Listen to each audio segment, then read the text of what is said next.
My name is Dan Fantasia from Treeline Incorporated, and today we're going to talk about the sales characteristics that are most effective in your selling environment. And the reason why these sales characteristics are so important is because when you go to hire and recruit top sales talent, you want to make sure that you understand the characteristics that are most effective and successful in your selling environment. And this is critical. We sit down and we talk to many companies and help them consult and understand this before we do anything else in regards to the recruitment process. So there's a few questions that you want to understand within your own selling environment before you start interviewing candidates. A couple of them, 4 of them are right here. One is, what is your sales size? 2, what is your sales cycle? 3, what is your sales quota? And 4, what is your sales approach?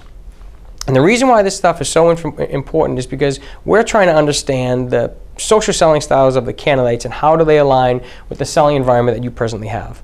So for example, if your sales size, your average sales size is $35,000 and your sales cycle is 60 days and your sales quota is $600,000, that means that your sales approach as a company is transactional in nature. So when you're interviewing candidates, you want to make sure that they have similar selling experience that aligns with your sales environment. Now all sales candidates, the best ones especially, when they walk in the door, they're going to be impressive.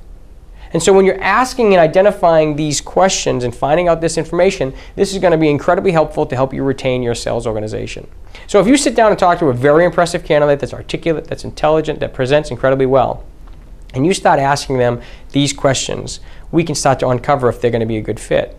So if you ask them the question, what's their average sales size, and they say $250,000, and then you say, what is your average sales cycle, and they say 9 months, what is your quota? $1.2 million. Well, now we know that their sales approach is much more strategic in nature and less transactional. And so we've got a challenge. The challenge is you have a transactional environment. You're interviewing a strategic salesperson. So although they're great and they're articulate and they close you and they want the job and they sell you on how good a job they're going to do, you got to realize that after 6 months, they're either going to quit or you're going to fire them.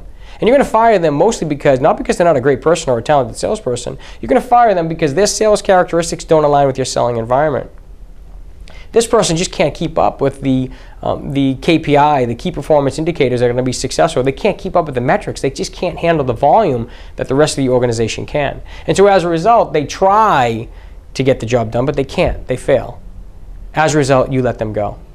So these are 4 characteristics of many that you might want to consider when interviewing top talented sales candidates. We have a free predictive hiring assessment on our website that you're welcome to use, and it will help you figure out what type of characteristics are important for your sales organization. And by figuring that out, it will make you much more successful when interviewing and hiring top talent for your organization. Feel free to visit our website. Feel free to take advantage of our free assessment, and I hope it helps you in your hiring.